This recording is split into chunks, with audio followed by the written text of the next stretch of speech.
Hey, Vance, last year going into the offseason, you talked about wanting to change the culture in certain rooms with your coach hires. Sure. Through OTAs, do you feel like they did that?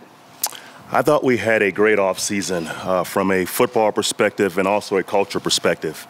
It takes time to change the culture. Obviously, being a first-time head coach, you want to bring your own culture to the program. It takes time, so I think that's in the works, and I think with the players we acquired in the offseason, through the draft and free agency, and the coaches that we signed, that's helped change the culture quicker. Troy? In year two, John alluded to the fact last year maybe you're drinking out of a fire hose, first year as a head coach. Yeah. How will year two be different for you, Vance, as you sit here? And he mentioned like he expects you to Right. take the reins more. How would you articulate it? I think every coach in this league every year gets better. Okay, from Doug Peterson to myself, everyone gets better. Last year, obviously it wasn't a great year for us, but that's behind us. We're moving forward. We're positive. We have a hungry team, so I'm excited about that. Last year. I'm not going to go back there. We're all better for it. Vince, you've got a pretty deep wide receiver core and then kind of an unproven tight end group. Right. Can you just speak to those two groups? What do you expect to see in the next few days out of them? I think wide receivers first, having DT and having Emmanuel as our lead guy, still that hadn't changed, but adding those two young guys, they're going to help us. And in this league, it's about matchups. It's about getting one-on-ones. When you have two guys and you have no tight end threat, no halfback threat, the defense can easily bracket those two guys. Okay, when you have three and you have a tight end like a Jake Butt in the slot, it's going to be hard for teams to do that. So those two guys should get more one-on-one. So the better your players on the field, the more one-on-ones you can get from a defensive football team. As far as the halfbacks, it's a young group, but I like that. Okay, from a halfback perspective, you want guys who are young because that means they're healthy, willing, open-minded. So I'm excited about that room. It's five guys that are all talented, who can all carry the ball. And the question was asked to John about who's going to be the lead guy. You want a lead guy, but it takes 2 or 3 guys to be a successful, solid backfield. So I'm excited about that room, even though it's young. That excites me. After last year's rotation with the starting quarterbacks, how much does Case Keenum change the dynamic on offense, and what is the biggest thing you're looking to improve on that side of the ball? I think it's huge for our team to have a starting quarterback in place. In a league, Nikki, that's built for parity, right? From top to bottom of your roster, every team's got talent, but the one position that makes a huge difference is quarterback, and we do have one in place. We have a starter, so that's exciting. It's exciting for our team, obviously the football part, but the leadership part, okay? When you're competing to be the quarterback, it's hard for a guy to be a great leader. It's Case's team, and it being his first time being a guy, he's embraced the role of being a leader, and obviously he's won games in the past, so it's definitely it's given us clarity, for our football team. We're not guessing who the quarterback's going to be. Okay, we're not guessing who the leader is going to be. It's Case. So that's obviously made our football team better. You mentioned culture. Yes. Defining the culture of this football team. Why was it slow to implement? Did you have the wrong personnel on the field and in the media? Did you communicate it? What was it? No, I think when you're talking about culture, it's huge. It's broad. It's how you work every day. It's the attitude. It's how you fight through adversity, right? And your culture speaks to all of those things. Okay, and obviously the culture comes from the head coach, but the culture is passed on through the locker room. So it's my job to obviously set the culture, but it's our players' job to pass the culture on to our young guys. Okay, and it starts with me providing the right culture. But I think we're heading there. We want a winning, accountable culture, and that's what every good football team has. Does Vaughn, have you communicated that to Vaughn? Absolutely. Vaughn is one of our best leaders. I'll tell you why, because he cares about his teammates, right? Guys lead in different ways. Vaughn's a fun-loving guy, but he knows our team knows Vaughn cares about him, right? And on Sunday, Vaughn's playing 100%. So, he leads in his own way, but he's definitely a big part of our culture. Vance, at the end of last season, you said you needed to do a better job of coaching the coaches. Can you give us a specific example heading into this season where you have done a better job of coaching the coaches? Again, I'll say this, guys. Last year was last year, okay? We've all gotten better from last year. Okay, if last year didn't happen, we wouldn't have the quarterback that we have probably right now, or the roster we have. So things happen for a reason. I'm not going to go back to last year. Okay? No, I'm not asking you to go back to last year. I'm excited about our football team right now. And as far as me doing my job, okay, obviously I'll do it better this year from the experience I had last year. But what have you done to coach the coaches better? Lots of things, okay? And it's really private. A lot of your guys spent a lot of time with Lauren Lando in their off seasons in previous years. What's it meant to have him in here this off season, and how many extra guys have you seen that have been around because Lauren's here? He's done a great job with our guys. Obviously, some of our guys trained with Lauren in the past, so it was an easy transition for our guys. But he's a guy that's easy to talk to. Our guys believe in his program, and it's definitely shown in our numbers. We're a stronger team. We're going to be in great shape, and we're healthy right now. We've got one guy on PUP, and that's Jordan Taylor. So he's been a nice fit for our football team. Troy Fumagalli, so he's obviously not on PUP. What do you expect him to be doing right away after missing OTAs?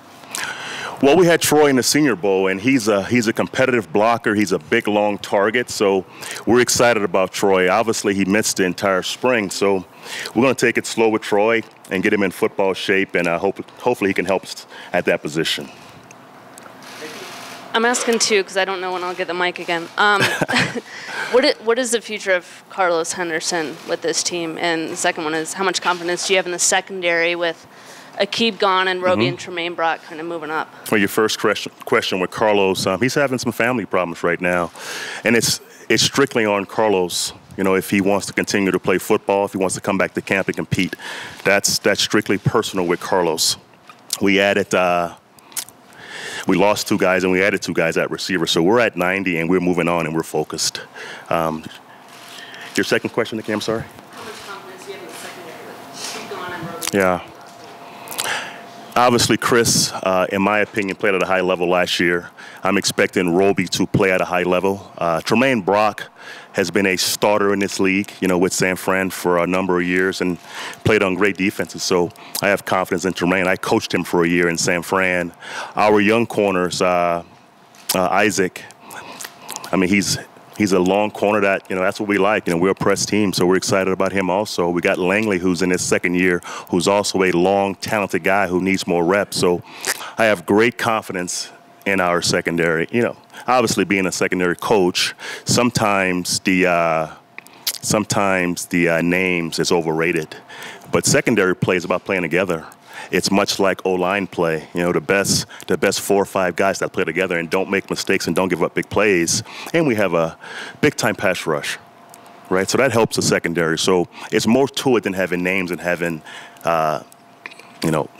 somewhat of what you think is big-time talent. It's about playing together and playing smart. BJ? Yeah. I have a couple questions, too, like Nikki. Sure. First, do you have any progress in virtual reality training? Has anything changed there? And did you do anything during the summer break where it was non-traditional football inspiration? Did you read a book, take a trip, do something like that? Well, your first question, it's a quick no. Sorry, it's a quick no. But every summer, D-Mac, I read a lot of books, just trying to research different coaching philosophies and different ways of doing things, Again, guys, in this job, you're always trying to get better, each summer. I read a nice book this summer called Why We Win, and it's a book that's written by a guy that interviewed, I think 14 coaches that won a lot of games. It's a simple read. It's about how you develop teams and chemistry and culture and those things. So, if you're not trying to get better, you're getting worse. So I spend my summers, doing those things and trying to have the message right for our football team. And that comes from research and reading all summer. Coach, last year at the end of the season, Joel has said that he felt you guys needed to take steps to rid the building of complacency. Yeah. Do you feel like you guys have taken those steps, and what steps have you guys taken to try and get that out of the building? I think last year has motivated all of us, to get better. And you can see from the draft, the free agency, I mean, we got better. From a coaching staff, we got better. And obviously, when you work at a place like this that's won a lot of games, over the years, sometimes you assume it just happens. And we were 3-1, and it was all good. We were 4-0 in the preseason, and all of a sudden, the floor fell out. So, we get that. So that's made our football team very, very humble, but also hungry. So we get it. How hard it is to win games in this league, and teams aren't going to just lie down for the Broncos. We have to go earn it. So I think we've all gotten better from last year. Time for a few more, Ryan. Vance, how much will you have to manage Leary during camp, and also will you handle this camp overall a little differently than last year? All right, your first question with Leary and Vadir, they both missed the spring. Leary had a minor procedure in May. So he's 2 months out. He's healthy. He's in good shape. He's running. He feels great. With Jared, he had a foot issue in the spring that he's also back. So those two guys have played a bunch of football. So we have to be smart with those guys to get those guys to week 1. So easing those guys into practice with half the reps early on is going to be important for us. Keeping those guys healthy. Matter of fact, keeping everyone healthy. One of my training camp goals is to come out of this thing, as healthy as possible. Obviously, it's football and things happen, but you want to make a point to keep your football team healthy. So those two guys will be eased into, especially the contact stuff. Second question, I'm sorry? You stress situational stuff. Yes. Continue in training. Absolutely. Every day we're going to hit something that makes our football team smarter. We had a purple period during the spring every day, just changing it up and testing our guys from a football IQ perspective, and that won't change. Vance, I know it's before camp, but what do you want the offensive identity to be as you leave camp? Right. Well, we'll figure that out, Troy, but I think the good football teams can run the football, at will. And obviously have a precise, efficient passing game. That's a start. That's what everyone wants from an offensive perspective. I thought last year we had some of that, but we got to do a better job of protecting the quarterback, obviously, and running the football at will and having a more precise, efficient passing game. That's our goal as training camp. Vance, with the NFL set to penalize defensive players who lower their helmets during tackles, how much do you account for that in your preparation through camp, and what impact do you figure it'll have throughout the season for the whole league? Well, as coaches, I think we've changed the way we've coached tackling years ago. So that hadn't changed. And obviously, you can coach it and coach it. It's still going to be 4 or 5 times during the season where you're going to see it. No one wants the spearing, and no one's coaching that. I can promise you that. Every coach I've talked to for the last 10 years, no one's ever coached spearing. Everything's head up, see what you hit, bow your neck. So that's not going to change from a coach's perspective. In my opinion, it won't change the league much because when you look at last season, it was only probably 7 to 8 hits that we don't want in the game. So those hits can happen, and guys should be punished, in my opinion, for acting that way on the football field. It's about respect and playing the game the right way. So I think the coaches have coached it different for the last 10 years, so I don't see that happening any differently in training camp. Thank you very much. Thank you, guys.